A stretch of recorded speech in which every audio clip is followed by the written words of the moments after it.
এটা তো সারাদিনই আপনারা বিভিন্ন সময় ফেসবুকে দেখেছেন।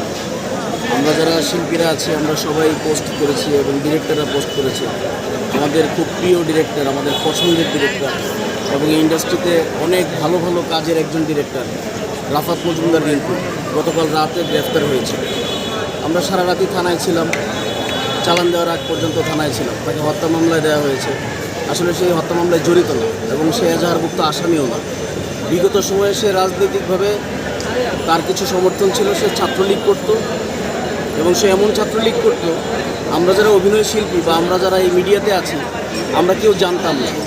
আজকে যখন গ্রেফতার হয়েছে তখন থানায় এসে ওসি সাহেবের কাছ থেকে জানতে পারলাম যে বিগত সময়ে তারা যা তথ্য নিয়েছে যে রাফাত মজুমদার রিঙ্কু ছাত্রলীগের রাজনীতির সাথে জড়িত ছিল।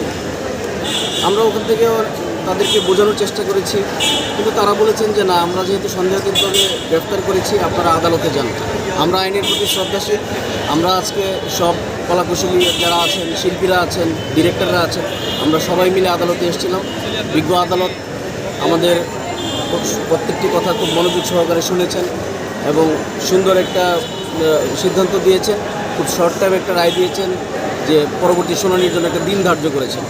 এখন একটা বিষয়, আসলে আপনারা যেহেতু আপনাদের নাট্যকর্মী একজন গ্রেপ্তার হলো, এই বিষয় নিয়ে আপনার আতঙ্কিত কিনা?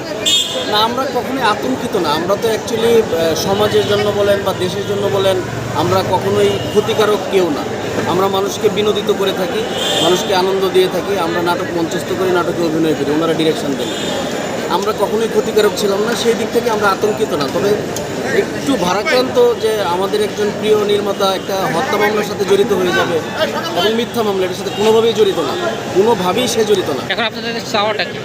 আমাদের চাওয়া হচ্ছে যে বিজ্ঞ আদালত যেন আমাদের যে আমাদের দাবি হচ্ছে রাফাত মজুমদার রিঙ্কুকে নিঃশর্তভাবে জামিন দেওয়া, আমাদের কথাটা আমলে নিয়ে যেন তাকে জামিনে মুক্তি দেন। Thank you.